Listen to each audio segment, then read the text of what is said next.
Hello guys, and welcome to round 4 PSGL F5, my third race.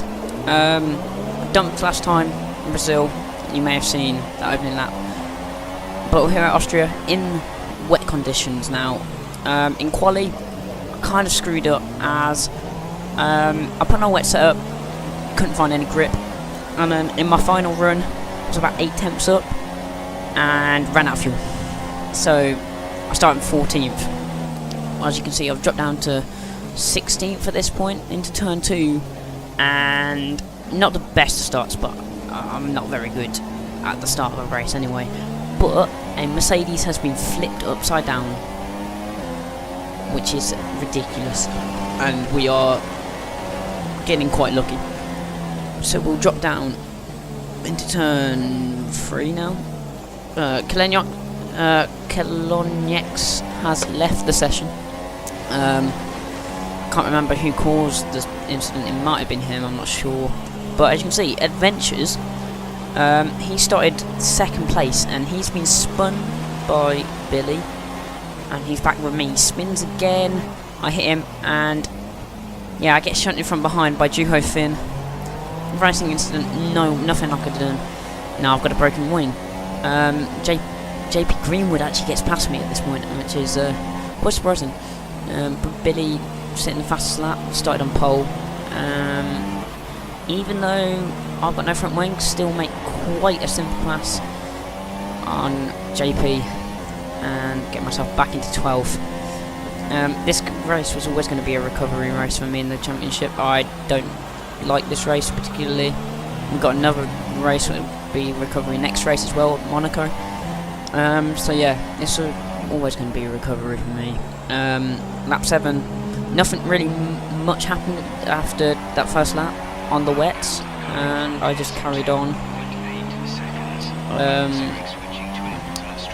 until the inters came in. Got a front wing change at this stop as well. Don't lose too much time from it. My aim for this race was just to get points after the quali, and I did that quite well, so I think if all goes to plan. Can't actually remember how well this race went. It was about 3 days ago now. Next I'll have FLR up hopefully tomorrow. But yeah, I just stuck it in lean for the start of the race and gained about 2 laps of fuel.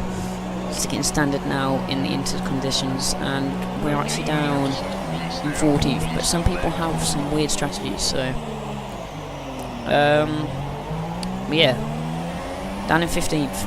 So obviously we lost a few positions because of the front wing change. Got to gain them back now. Yeah. So, what else happened in this race? My teammate started 4th, I think, or 3rd, but he didn't get the best getaway, I don't think. As you can see here, XX the best, 44 best, still on the wet tyres, stayed out for an extra lap, and has gone wide because of it. So, we're getting quite a simple position to get us back into P14, and there's 3 cars in the pits. I think we only take 2 of them, so we're up into 12th. HMFC, we're following him, and Jarabe goes very wide through, or very deep into that corner, and we go up into P11. Very simple move, really. I'm using assists in this race. I might not be using them for Monaco, but I definitely won't be for Canada, which is in 2 weeks' time. As all goes to plan, unless it rains. This track I'm just not very good, and Monaco I just don't want to crash out. Don't crash out in Monaco, you pretty much guarantee points. But yeah, we're following HMFC now. Lap 11. It's starting to get dry. It's gone from heavy rain to pretty much it's going to be dry in a couple of laps. Martin at this point is still quite far up the road. As you can see, HMFC going wide. Quite a simple overtake as well. I can't remember what the driving standards were before this point, but I think I was on 16 points. No, on 12. No, 10 points. Of a Dumpf. Or was it 12? I can't remember. I want to say it was 12. No, 10. I can't remember. But yeah, we changed the strategy, and we actually got into super softs before the ultras, and I was literally going to stay out another lap, and then I saw DRS got enabled, so I went straight into the pits, put on a set of super softs.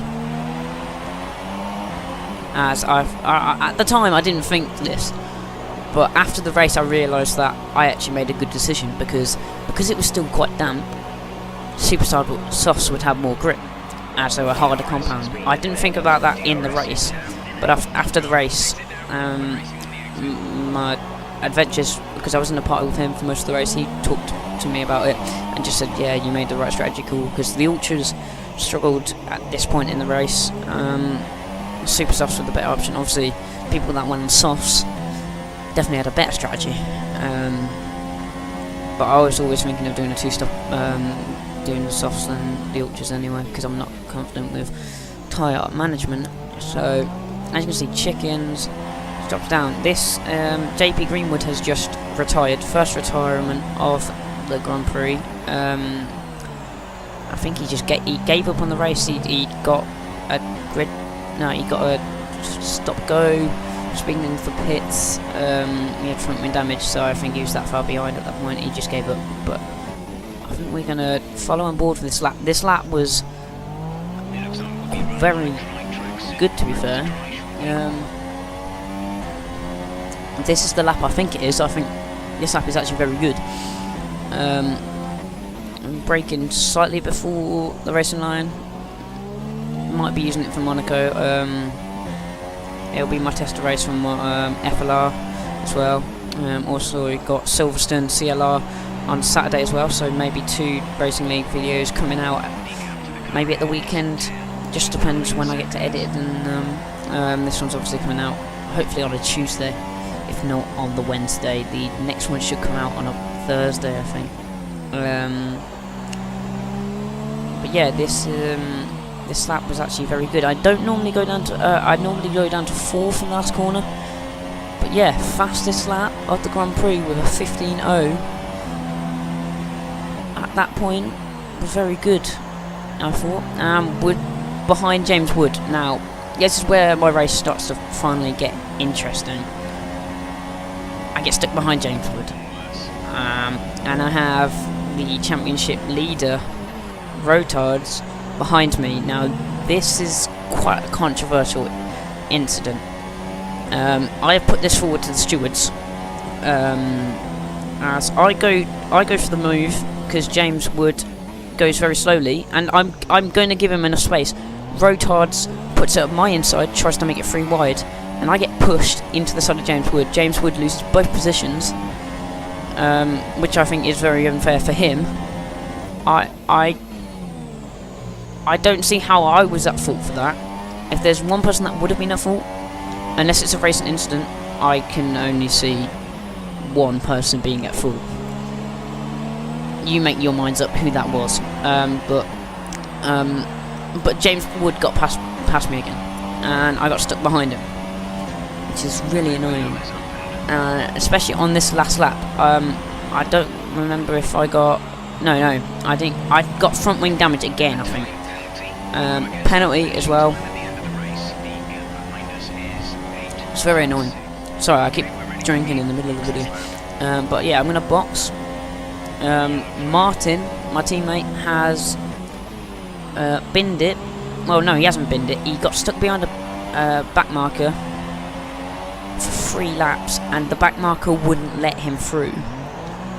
And then he tried to overtake the back marker, and I'm pretty sure he got squeezed out by this lap car and retired from the race. Obviously, you can see his car in the pit lane.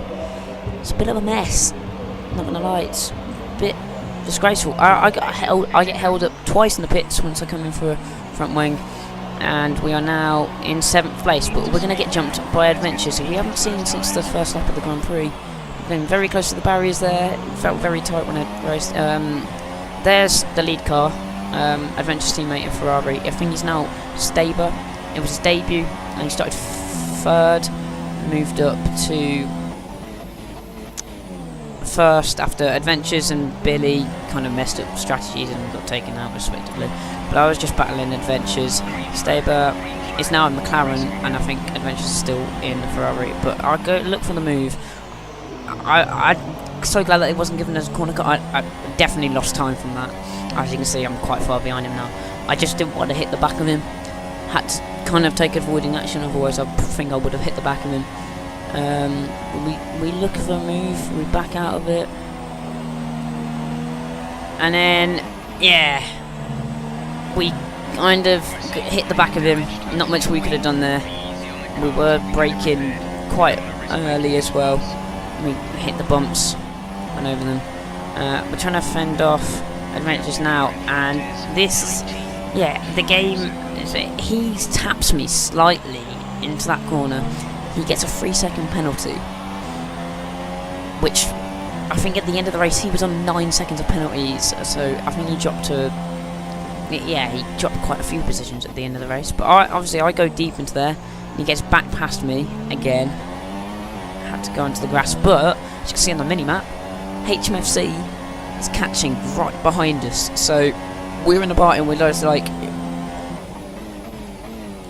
we're mates, let's just make sure we actually keep the points here. I'll help you if you help me, basically. Not cheating, but I think I kind of pushed him wide, but I think he was already going quite wide there. He said nothing about it. He said, I'll take, it's just happened. He didn't take blame, he didn't blame anyone.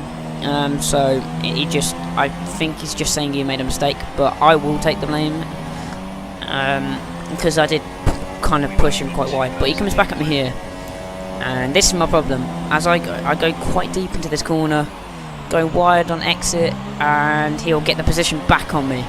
So back down into P8. Actually, we're fighting in the points at this point, so this one still a very good race, but we got HMFC going down our outside, and he backs out of it into turn 2. I kind of got across his line, but I still give him the space.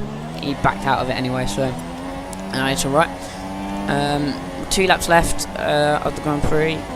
We just got to hold him off now, because I've talking to Adventures, I know he has quite a few seconds of penalties. Oh no, this is the last lap, because we were lapped, obviously. If I knew we were lapped, we forgot we were lapped, we would have used as much fuel as possible, but we didn't. So I'd take 7th in the end, and yeah, that was, so see you next week for next week's PSGL.